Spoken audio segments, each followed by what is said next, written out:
আজি অৰুণোদয় আঁচনিৰ গুৰুত্বপূৰ্ণ আপডেট আহি গ'ল।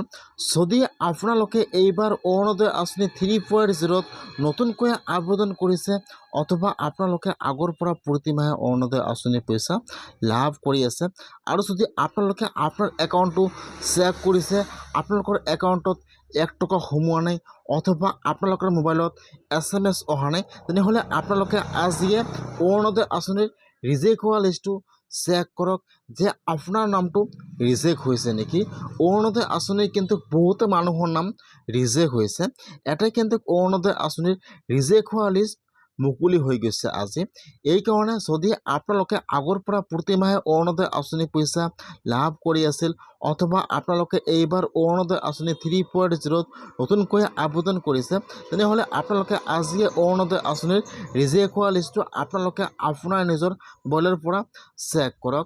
কেনেকুৱাকৈ আপোনালোকে অৰুণোদয় আঁচনিৰ ৰিজেক্ট হোৱা লিষ্টটো চেক কৰিব বা আপোনালোকে অৰুণোদয় আঁচনিৰ ৰিজেক্ট হোৱা লিষ্টটো ক'ত পাব, মই আছে এইটো ভিডিঅ'ত A to Z সম্পূৰ্ণ প্ৰচেছ ষ্টেপ বাই ষ্টেপ দেখুৱাই দি আছোঁ। জানিবলৈ হ'লে ভিডিঅ'টো সম্পূৰ্ণকৈ চাই ল'ব, স্কিপ নকৰাকৈ। এইটো হৈছে কিন্তু অৰুণোদয় আঁচনিৰ ৰিজেক্ট হোৱা লিষ্ট।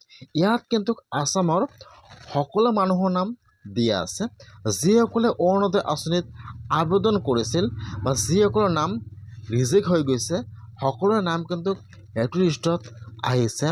এতিয়া যদি আপোনালোকৰ এইটো লিষ্টত নাম আহিছে, তেনেহ'লে কিন্তু আপোনালোকে অৰুণোদয় আঁচনিৰ পইচা এই মাহৰ 25 তাৰিখে লাভ নকৰিব। এতিয়া আপোনালোকে অৰুণোদয় আঁচনিৰ লিষ্টটো ক'ত পাব সেইটোৱে জনাই দি আছোঁ। এতিয়া আপোনালোকে ইয়াত চাব, ইয়াত আপোনাৰ ডিটেইলছ সম্পূৰ্ণ দিয়া আছে আৰু আপোনাৰ নামটো কিহৰ কাৰণে অৰুণোদয় আঁচনিৰ পৰা বঞ্চিত হৈছে বা আপোনালোকৰ নামটো কিহৰ কাৰণে ৰিজেক্ট হৈছে সেইটো ইয়াত দিয়া আছে। এতিয়া আপোনালোকে, মই আপোনাৰ সুবিধাৰ কাৰণে লিষ্টটো মোৰ ডিছক্ৰিপশ্যনত দি দিছোঁ লিংক, আপুনি ডাইৰেক্ট ক্লিক কৰিব, আপোনাৰ ওচৰত লিষ্টটো অ'পেন হৈ যাব এনেকুৱাকৈ। এতিয়া আপোনালোকে এইফালত চাব, এইফালত 3 ডটৰ অপশ্যন দিয়া আছে। এতিয়া আপোনালোকে 3 ডটৰ ওপৰত ক্লিক কৰিব। ইয়াত 1 নম্বৰত আহি যাব ফাইন এণ্ড ৰিপ্লেচ। এতিয়া আপোনালোকে সেইটো অপশ্যনৰ ওপৰত ক্লিক কৰিব।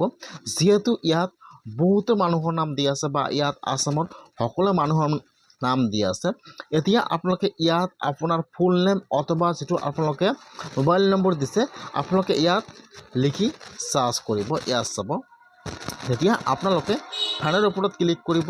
এতিয়া আপোনাৰ ওচৰত ইয়াত চাৰ্চৰ অপশ্যন আহি যাব অথবা ইয়াত আপোনাৰ মোবাইল নম্বৰ অথবা আপোনাৰ ইয়াত ফুল নাম লিখিব। যেতিয়া আপোনালোকে লিখিব, ইয়াত কিন্তু যিহেতু এইটো MS ৱাৰ্ড হয়, ইয়াত কিন্তু এনেকুৱাকৈ আহি যাব।